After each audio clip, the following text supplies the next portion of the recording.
What is up, guys? It's Dan the Man, and today I'm going to share with you a bullet game on chess.com that I recently finished, and it ended up being a draw, but it ended up being a 50 move rule, which is an extremely rare phenomenon in chess. I think I got it only a handful of times ever out of playing for like several years, and it may not seem like okay you drew, but like I got it at the last second before flagging, so this was just a really crazy game, and I'm relieved that the algorithm on chess.com like was keeping track of it, and I just thought it was like such a clutch 50 move rule, but I wanted to show the game too, so before the climax, so yeah.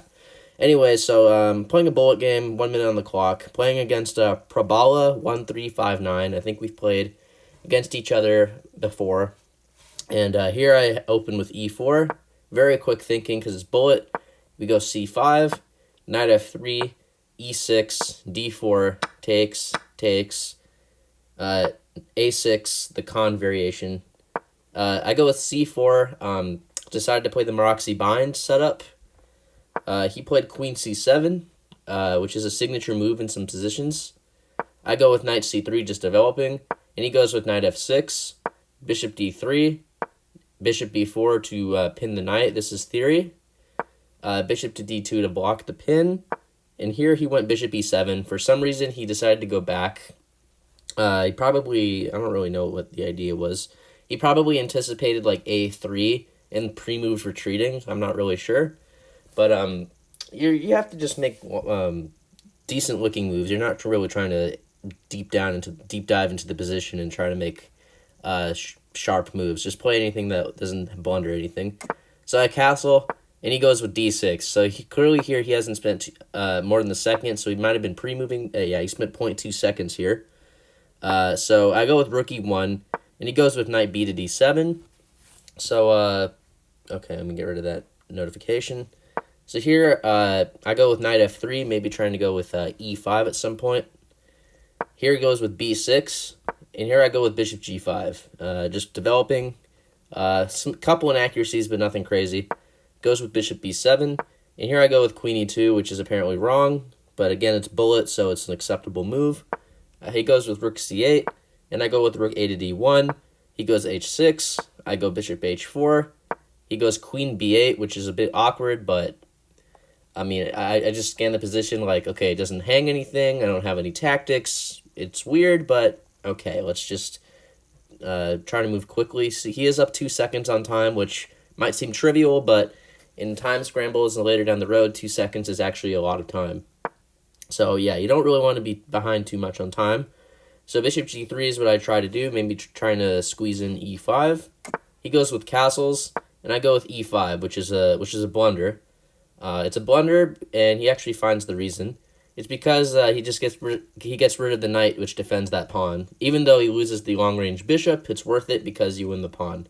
So here he plays bishop takes f3, and if queen takes, then I'm losing the pawn here, so I'm kind of obligated to double my pawns against my will, but at least I have the I don't lose any material, right? So here he goes with d takes e5.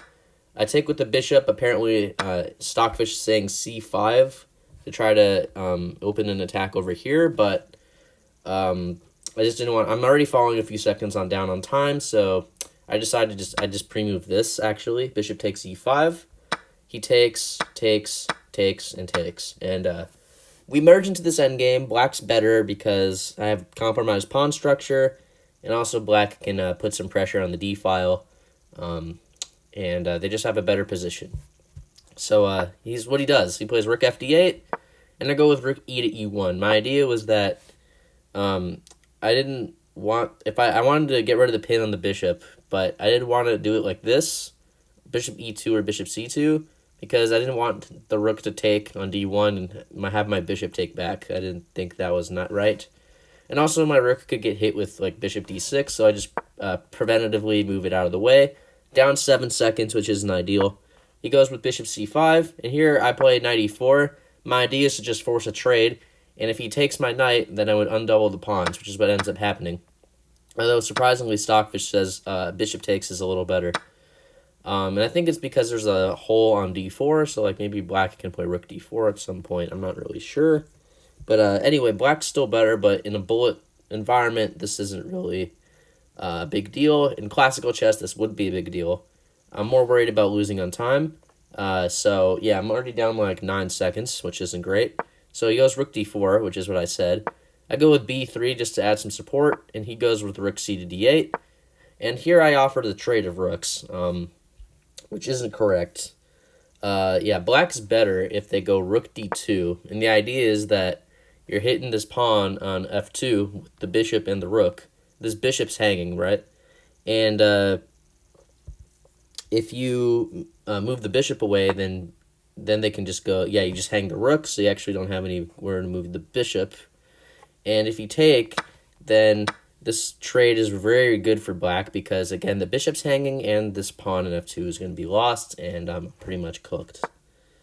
So I'd have to do, after rook d2, I'd have to do something. I'd have to just go rook f1, and this bishop actually can't be taken because there's some pressure. There's some pressure on the d file. I don't know why it's taking, but that's the point. But black's still better because I'm just really cramped and like, yeah. But bullet environment again. He goes e5 to try to solidify everything. I just take it, and I try to trade the rooks off and bring my king in. The rook's kind of trapped, so I'm not trading right away. We both bring our kings forward, and we emerge into this opposite color bishop endgame, which is totally drawn. But I'm down 11 seconds, and I have to play kind of accurately because maybe I'd go king d3 impulsively and hang the pawn. So I don't want to be too rash with my moves. So I go bishop d3. I'm playing quickly. I go b4 to stop the king from going to c5. He goes with a5, and I just defend. I go with c5 check. My idea was if it takes, I take on a5 and maybe have a passed pawn, which is what happens. And here he goes king c6. Still totally drawn, so a4. I'm just trying not to run too low on time. Bishop b5, king b7, f3 to move the pawn out of harm's way and bring the king forward, so my king wouldn't be tied down. King d3, h4, king c4, king c7, a6, h3, a5, bishop g1, and here I actually got a little bit worried that I might have sold because this pawn's a goner, and like I was worried this pawn would queen, and especially with like 11 seconds to 23, this isn't great. So I try to think quickly about what to do. Engine says bishop d7 is good to counterattack his h-pawn, and he can't take that bishop because he would let my pawn queen. But I do it in a different way. I go with a7 first. I spent 1.9 seconds on that.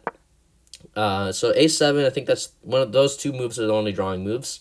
So a7 forces this, and then my idea was to just trade the pawns off. Like, okay, you can't defend your pawn, I can't defend mine, it's just going to fizzle out.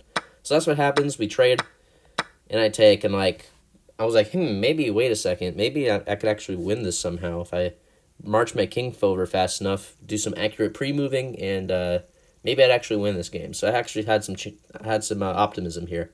So check, I go king d6, and even though I do win this pawn, it's still totally drawn because this is just a permanent blockade, and no one can really do anything. So the rest of the game is just going to be us pre-moving, especially me. I have 5.6 seconds here, and he has 17, basically. So from a purely positional standpoint, this is a dead draw. Like, two people would agree to a draw, like, immediately right here. But he's not going to accept the draw offer. First of all, it takes time to click the draw offer button, which is not worth clicking. And second of all, even if I did do it in like 0.1 seconds, he would not accept, so there's no point in offering a draw. And my goal here is to just pre-move like crazy and hope for a threefold repetition before I flag. So that's pretty much what happens.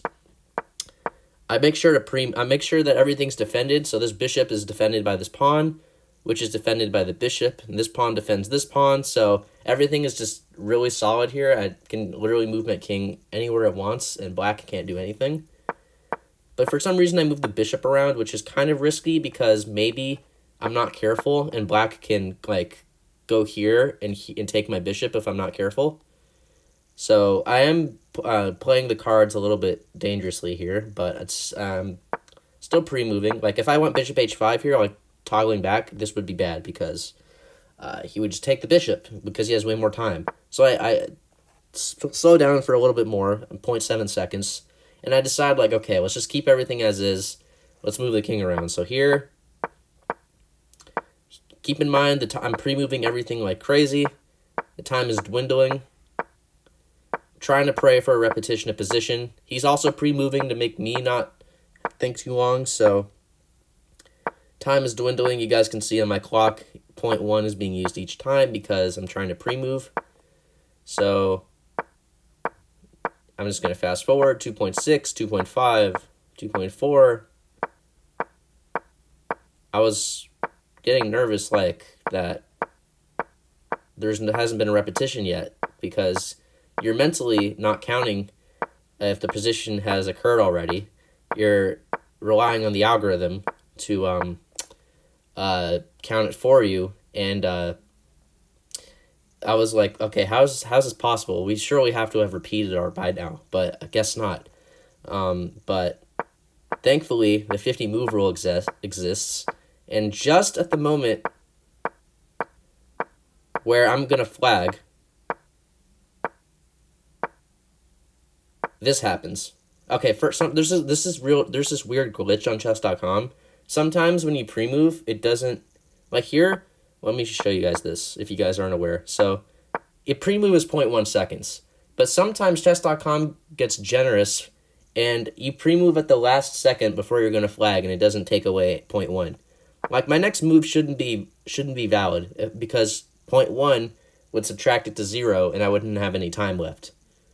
So yeah, by the time I can't make a move here because I would result in no time. So this is a glitch on chess.com, I think, that worked out in my favor because I did squeeze in this pre-move, and then this happened. Like,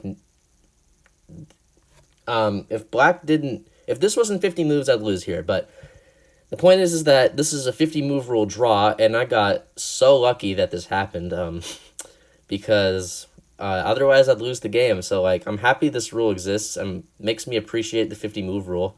And this was just a cool game I wanted to show on the channel. Some of you guys wanted to see more live games, and I thought this was a good one to show.